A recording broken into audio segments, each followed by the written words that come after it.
terkait dengan disinggung menyangkut dengan ada perempuan itu.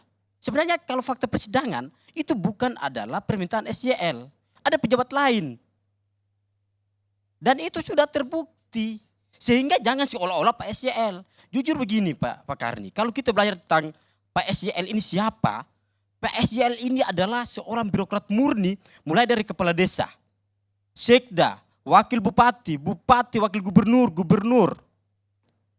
Dan sampai saat ini beliau punya duit itu masih ada. Untuk apa kepentingan keluarganya? Sehingga disampaikan bahwa Pak SYL duit yang ada dalam rumah itu merupakan hasil korupsi. Kami menyampaikan bahwa faktanya tidak. Itu adalah duit keluarganya. Dan istrinya seorang dokter. Dan itulah duit keluarga. Bukan semata-mata duit itu adalah hasil korupsi atau yang lain yang seperti yang disampaikan dalam. Dan fakta persidangan semua jelas. Pak SYL tidak pernah tangannya langsung. Ataupun orang-orang yang melakukan tindakan itu klarifikasi atau konfirmasi dengan Pak SYL. Kan semestinya ada ruang di sana. Kenapa tidak disampaikan itu? Lalu seolah-olah Pak SYL. Yang kedua begini, kita lihat meskipun Indonesia pada saat itu dalam kondisinya adalah COVID, di bawah pemerintahan Pak SYL sebagai menteri, kondisi harga beras kita stabil. Saat ini gimana? Itu adalah prestasi yang tidak pernah dilihat dan tidak pernah disampaikan kepada publik. Kenapa tuh prestasi beliau itu? Tadi juga fakta persidangan disampaikan bahwa ada pejabat dirjen menyampaikan. Ada sebagian perjalanan dinas yang ada di luar negeri itu tidak ada Pak SYL di situ. Dan mereka sampaikan.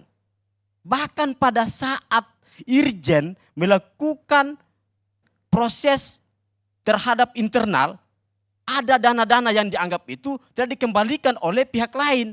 Dan itu tak ada di fakta persidangan. Dari mana kita melihat kerugian negara itu ada. Sedangkan ada lembaga-lembaga yang punya wewenang untuk bisa menghitung kerugian negara itu. Sehingga kami jangan seolah-olah menyampaikan bahwa ini sampai ke sini masih jauh bos.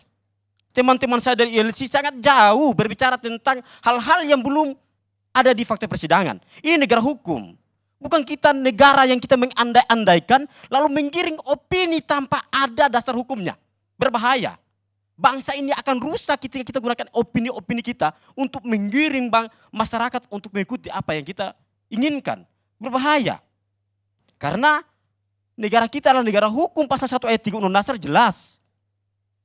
Di sana ketika ada perbuatan harus dibuktikan dulu.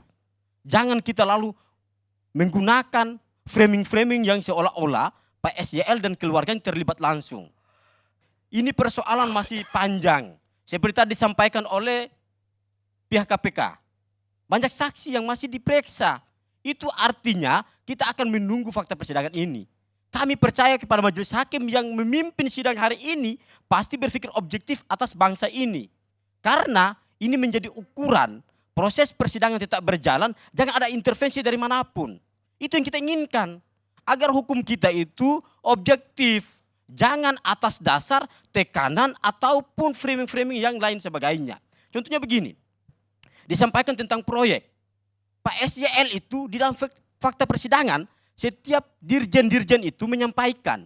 Meskipun ada orang dari pihak manapun datang, ketika tidak memenuhi standar administrasinya, ditolak. Dan tidak pernah Pak SYL mengatakan bahwa tidak pernah. Dan mereka sampaikan di persidangan. Banyak berapa perusahaan yang ditolak untuk mengurus izin impor dan lain-lain. Itu ditolak. Karena Pak SYL dari awal seperti Pak Abu Bakar menyampaikan. Bahwa beliau sampaikan sesuai SOP, sesuai aturan. Dan sistem informasi penegakan proyek di sana itu adalah by digital. Sehingga siapapun bisa mengakses. Ketika terpenuhi silakan, tidak terpenuhi silakan.